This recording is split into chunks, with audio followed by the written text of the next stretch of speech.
Reynolds.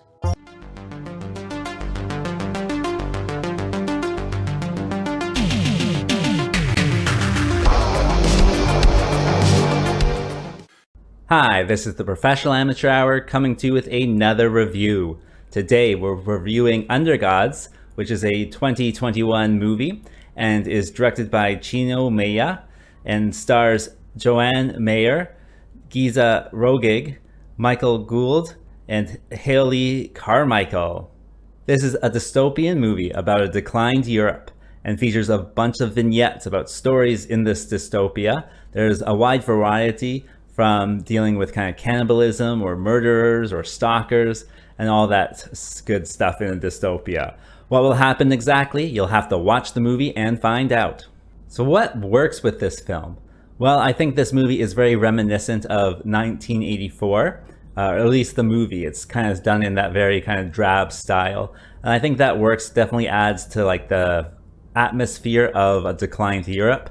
And it's interesting to see kind of these different lives and how they're dealing with certain situations. All the individual stories, all the little vignettes are actually interwoven together. So I was actually quite pleasantly surprised when characters from one kind of transfer over into another. And I thought that was pretty clever to do. It's definitely very unique storytelling and very like impactful, I thought it was very interesting how everything really did connect, and it made the universe kind of seem more connected and alive compared to some of these other vignettes where you kind of just expect it to be, you know, separate stories, but these ones were connected, and I enjoyed that. The acting was pretty good. I could definitely tell like the emotions of all the characters. Whether or not I could tell their motivations was a different story, but I could tell, you know, what was going on in their minds to a certain extent. And so I did enjoy the acting. All right, so let's talk about what didn't work. Well, like I said, all the stories are interconnected. Some I think are more connected than others. Some stories, they just have like a framing device, like someone's telling a story within another story. And so some of them just seem like they weren't really connected to the overall movie. In addition, I might be crazy, but there seemed to be like a framing device within a framing device. So like someone's telling a story, but then within that story, someone else tells another story. Maybe I just didn't really know what was going on, but that was very strange, very confusing. In the end, I just kind of looked at it as a bunch of separate stories, and I, you know, could understand each individual story perfectly fine. The connections, again, were a little bit muddled, but overall, it's not the biggest issue.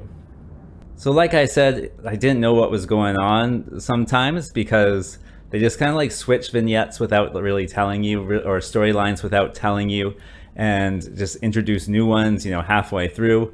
And that was a little bit confusing, but at the end, I think I understood it all.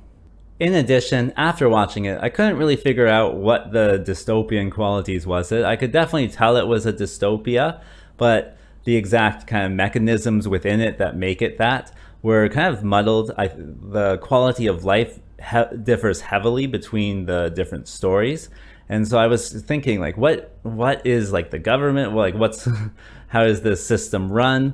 I could definitely tell it was a dystopia, but I couldn't tell much beyond that. So, and that I think could be an issue if you're looking to analyze these things.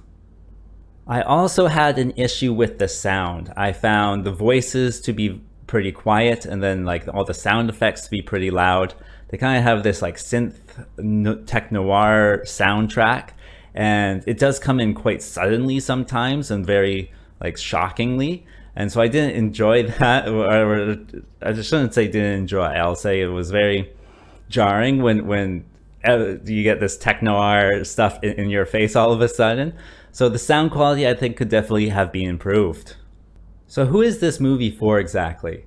Well, I think if you liked 1984's 1984, you would probably like it. It's done in a very similar style.